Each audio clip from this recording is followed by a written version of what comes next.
Okay. एक चीज मैं कहना चाहूंगी परीक्षाओं के बारे में। हालेलुया, हम वचन में जाएंगे। हर एक टाइप की परीक्षाएं होती है, हर किसी के लाइफ में, एक अगबे के लाइफ में भी होती है, मेरे लाइफ में भी है ना। पर हमें बाहर कैसे आना है? क्या अय्यूब की परीक्षा नहीं हुई? हुई। अब्राहम की नहीं हुई? हुई। यीशु मसीह की नहीं हुई? हुई। इतने बड़े बड़े आइडियल लोगों की जब परीक्षा हो सकती है और हुई है, तो आप कैसे सोच सकते हो कि आपकी परीक्षा बिना पास किए आप तुरंत स्टेप बाय स्टेप चले जाएंगे? आपकी हर ब्लेसिंग के पहले आपकी एग्जाम होगी, और तब तक होगी ये भी है कि जब तक आप निकल ना जाए। पर उस परीक्षाओं में प्रभु कहता है मैं उन परीक्षाओं में आपके साथ हूं। कुछ होता है कि जगत में आने वाली कुछ परीक्षाएं हैं, उससे रिलेटेड, दुनिया के से रिलेटेड कुछ परीक्षाएं होती है, कुछ हमारे शारीरिक परीक्षाएं होती है जब हम फेस करते हैं। हालेलुया। कुछ शैतान की ओर से आती हैं परीक्षाएं, और कुछ जो होता है हम अपने आसपास बहुत सारी चीजों को देख लेते हैं। ठीक है, एक एक करके हम इसमें विश्लेषण में चलते हैं। यूहन्ना 2:15 और 16 देखिए, निकालिए बाइबिल।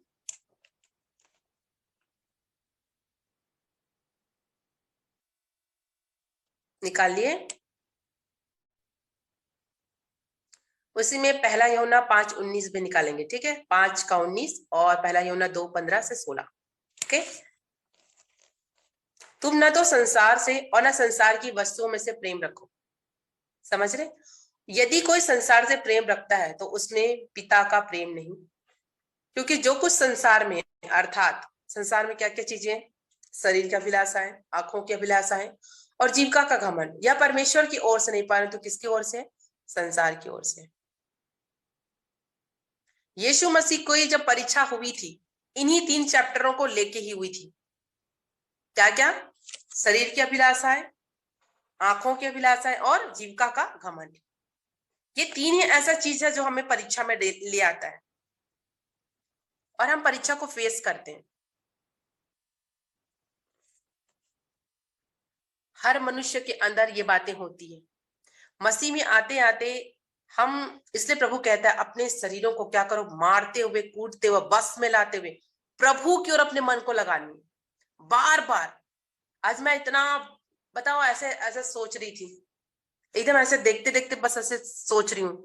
तो मैं एक ब्रदर से बात की, उन्होंने कहा आपको तो वैसे सब पता रहता सिस्टर, आप प्रभु से पूछिए ना। मैंने कहा हाँ वो तो है, लेकिन मेरा मन आज आज कुछ नहीं कर रहा, पता नहीं, कुछ सोचने का दिन नहीं करना। मैं प्रभु से बात कर रही कुछ नहीं, मैं सिर्फ उस लड़के के बारे में सोच रही हूँ और मैं ऐसे देख रही हूँ मैं क्या करूँ, कैसे कुछ हो सकता था, क्या क्या हो सकता था।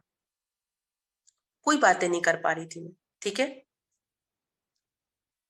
मन कभी कभी ऐसा होता है कि हम वहीं पे स्टक हो जाते हैं, लेकिन जैसे मैंने उन चीजों को हटाया, छोड़ो, मेरे को प्रेयर में जानी है, तो मैं अपने आप में आनंद को देखने लगी। मैं उस माइंड से दूर होने लगी उन चीजों से, क्योंकि ये अंधकार की माइंड है। ये चिंता, ये सोचना ऐसा क्यों हुआ, क्योंकि हम जान रहे हैं विषयों के बारे में। शैतान इस टाइप की चीजों को लेके आता है, जोर लगा रहा है लोगों को मारने के लिए।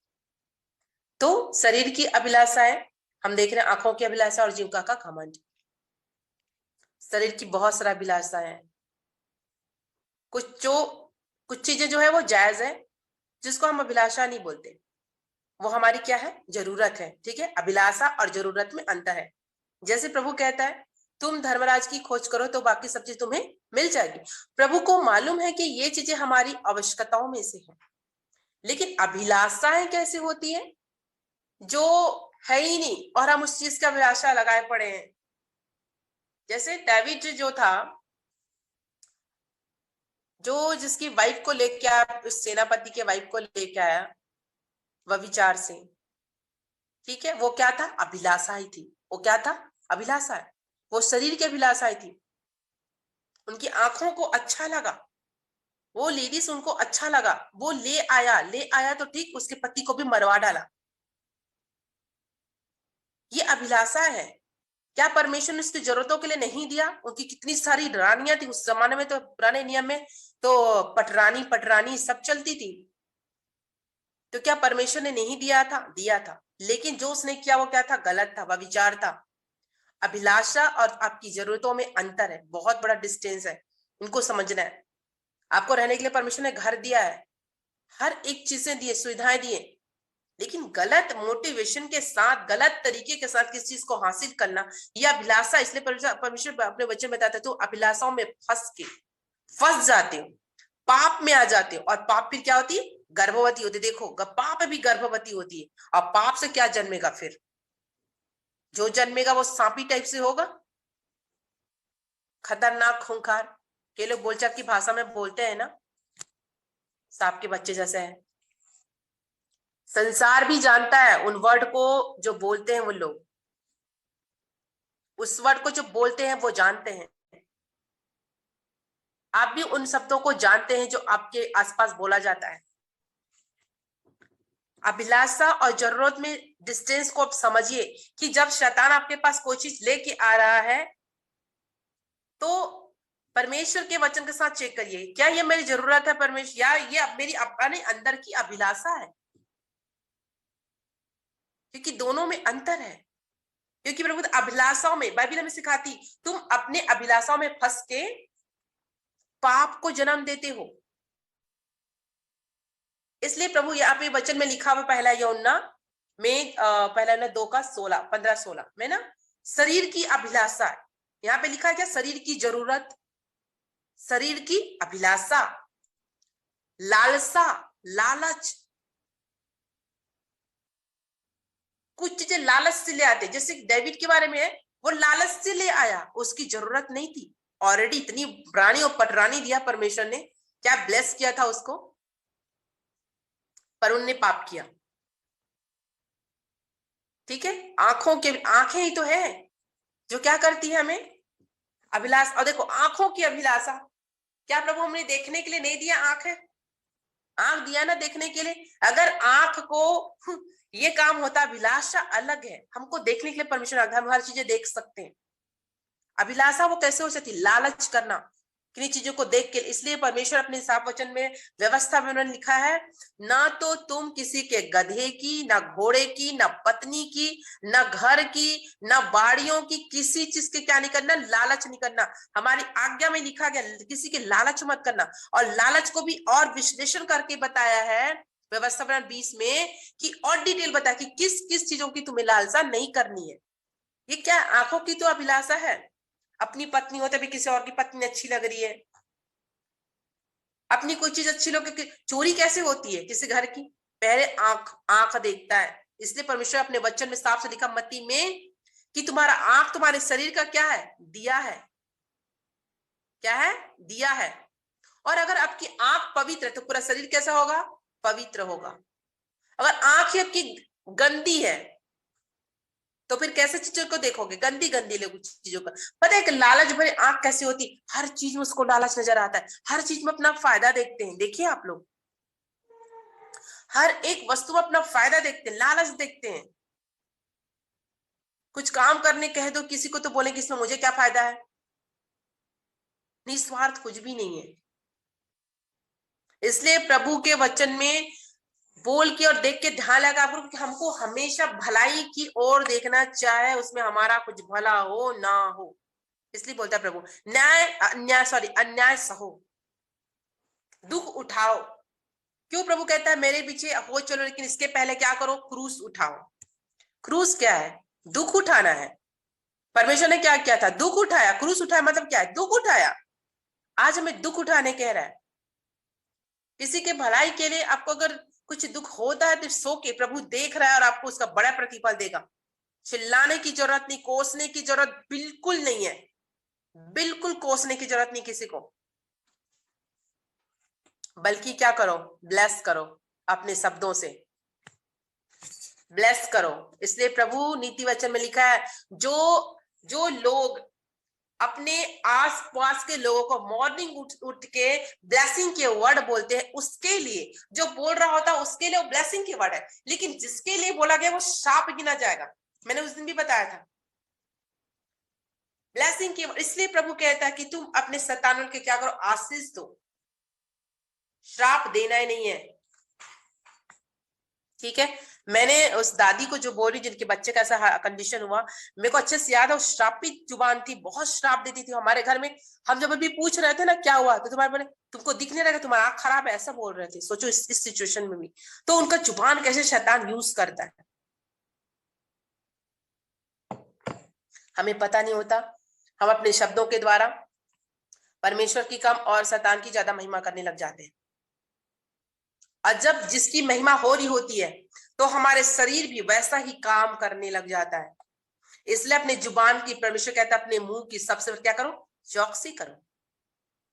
जीवन का मूल स्रोत यही है।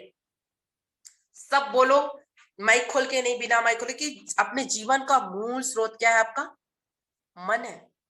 आप क्या बोलते हो उस चीज सब क्या होते हो, फलवंत होते हो। मन से, जुबान से, ये दोनों चीज में ताला लगा के रखो।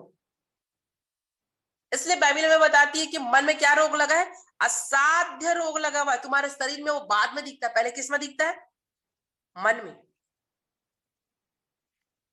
अगर किसी को आज बड़े बड़े बीमारियां हो रही है, बड़े बड़े दुख के साथ फेस कर रहे हैं, तो किसमें रोग लगा है, पहले सभी सोच ले, किसमें रोग लगा है, मन में। वो शरीर में बाद में दिख रहा है, आपके कर्जे के रूप में बाद में दिख रहा है, आपकी बेबी ब्लेसिंग में बाद में दिख रहा है, किसी चीज में बाद में दिख रहा है, पहले किस में लगा हुआ है, मन में। ठीक है, तो मन हमारे कैसा होना चाहिए, पवित्र। इसलिए प्रभु कहता है वो पवित्र है, इसलिए तुम भी पवित्र बनो। आपको पवित्र बनने के लिए परमेश्वर कहता है। अपवित्रता ही नहीं होनी चाहिए आपके जुबान से, आपकी आंखों से। इसलिए मत्ती के वचन में लिखा हुआ है, अगर तुम्हारे आंख तुम्हें ठोकर दे तो उसे क्या करो, एक आंख निकाल के फेंक दो। अगर तुम एक अंग ना होने से क्या हुआ, तुम पूरा शरीर तो क्या स्वर्ग में जाएगा। अगर तुम्हें आंख धोखा दे, तुम्हारे हाथ तुम्हें धोखा दे, चोरी करने में लग जाए, किसी के गलत काम करने जाए, किसी के बर्बाद करने में लग जाए तुम्हारा जुबान, तो उसे क्या करो, निकाल के फेंक दो। आज हमें कितना ज्यादा, बहुत बहुत अच्छे से जीनी है लाइफ को, क्योंकि नॉन मसीह तो ऐसे ही जिएंगे, मसीह लोगों के साथ भी बहुत बहुत अजीब अजीब होता रहता है। कई लोगों के प्रेयर रिक्वेस्ट आते हैं, अभी मैं इतने सारे ग्रुप्स में हूं कि मैं पूरे ग्रुप नहीं देख पाती, हमेशा प्रेयर रिक्वेस्ट आता रहता है, बहुत ज्यादा अजीबोगरीब प्रेयर रिक्वेस्ट आता है। इन दिनों हमें बहुत ही याव से रहना, एक दूसरे के लिए प्रार्थना करनी है, और बहुत सारी ऐसी चीजें हैं जिससे दूर भी रहनी है ना। कई चीजें हमारे आसपास जो दिखती है और मैसेजेस फॉरवर्ड होता रहता है ना, वो सही भी नहीं होता है। वो इधर का उधर, उधर की इधर, बस इधर उधर फॉरवर्ड करते रहते हैं, वो सच उसमें कुछ भी नहीं होता है, डराने के लिए, और कई कई बातें फिजूली होती है। उसमें भी ध्यान देनी, प्रार्थना करनी, पैनिक नहीं होना, डरना नहीं है, ना अपने लिए ना किसी और के लिए। हालेलुया। कोई सो तो नहीं रहा आज के वचन सुन के, सभी बोले अपनी जगह पे हालेलुया। हालेलुया।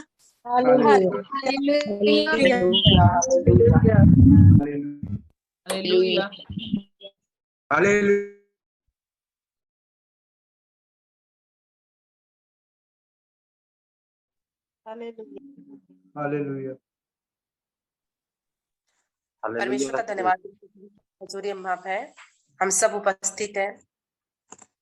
परीक्षाएं ऐसी आती है ना, पहला यूहन्ना का 2:15-16 हम देखें, और हमें जय कैसी पाने इस चीजों में। पहला यूहन्ना 5:19 पढ़ के देखें। हम जानते हैं कि हम परमेश्वर से, और सारा संसार उस दुष्ट के वश में पड़ा हुआ है। किनके वश में, उस दुष्ट के वश में पड़ा हुआ है पूरा संसार। इसके पहले जो वचन में हम देख रहे थे, परमेश्वर की सेम चीज में, मैंने एक वर्ड बोला था, सेम चीज में उसकी भी परीक्षाएं हुई थी, तो आज भी हमारे भी वैसी ही परीक्षा होती। वो वहां से क्रॉस करके निकल गए तो हमें भी हियाव देते हैं, क्योंकि उसने कहा जो मैं करके गया हूं, मतलब वो पद चिन्ह दे के गया हूं, अब आपको क्या करना, उसमें चलनी है। जो परीक्षा मेरी हुई थी, आपकी भी उसी चीजों में हो रही है। ठीक है, क्या पूरे संसार तुम्हें दिखा के बोला कि ये संसार तुम्हें पूरा दे दूंगा अगर तुम मेरे सामने झुकते हो तो, है ना। संसार के क्या लिखा, लास्ट लास्ट क्या अभिलाषा है इंसान की, देखो लास्ट पढ़ो, जीविका का घमंड। एक जीवन का घमंड किसको होता है? आपको मालूम है, जिनके पास बड़ा शौन, शोहरत, पैसा, दौलत रहता है, उनको जीविका का घमंड आ जाता है। मैं अपने पैसे से पूरा खरीद सकता हूँ, पूरा ये लाइफ खरीद सकता हूँ, पूरा हॉस्पिटल खरीद सकता हूँ। ये मैंने अपनी रिपोर्ट लास्ट टेस्ट में बता रही हूँ आपको, मेरी स्टेट की बात है।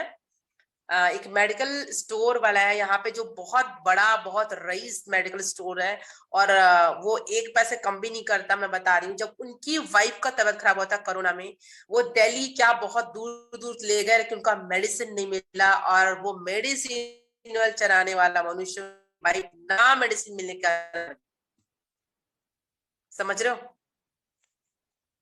आने जाती है।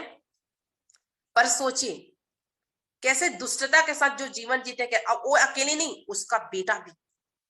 उनके घर में 2 डेड बॉडी थी, दोनों के सेम, मेडिसिन नहीं मिला। अब मेडिसिन कैसे बेचते थे वो लोग, उनकी स्टोरी हम बहुत अच्छे से जानते हैं। बहुत रईस लोग हैं, रिच लोग हैं। तो जिस बात के लिए आप दूसरों को धोखा देते हो ना, परमेश्वर को देख रहे हैं, का ब्लेसिंग चाहते हैं।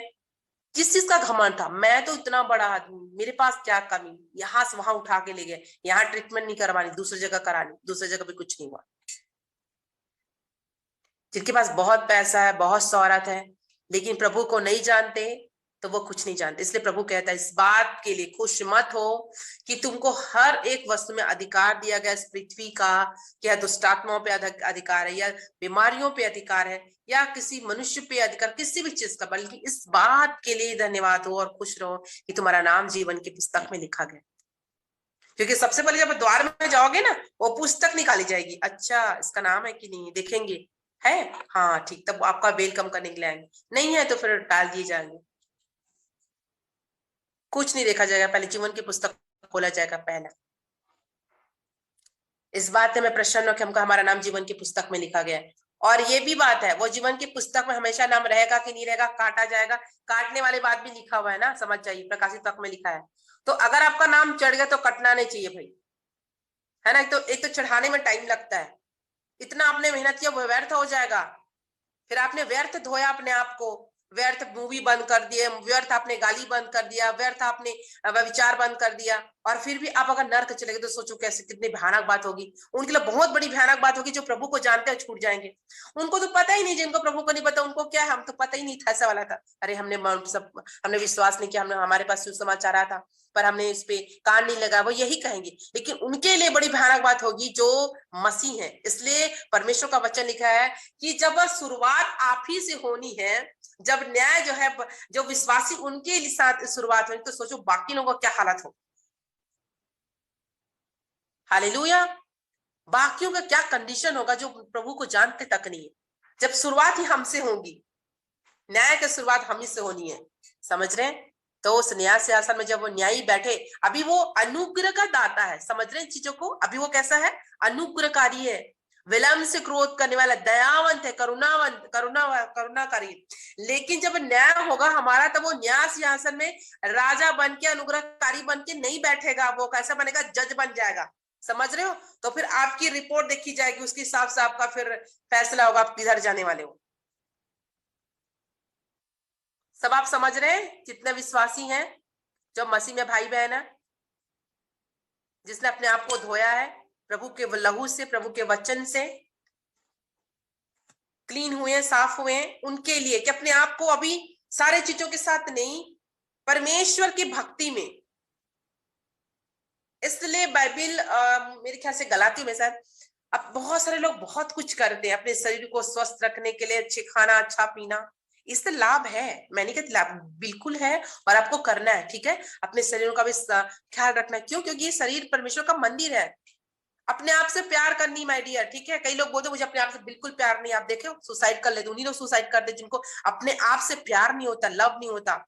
खुद से प्यार करना आपको जरूरी है, खुद से प्यार करना चाहिए, अपने आप को बोलना चाहिए मैं बहुत सुंदर हूँ प्रभु, तूने अपनी समानता में और अपने स्वरूप में मुझे बनाया, मैं बहुत सुंदर हूँ, खूबसूरत हूं, मैं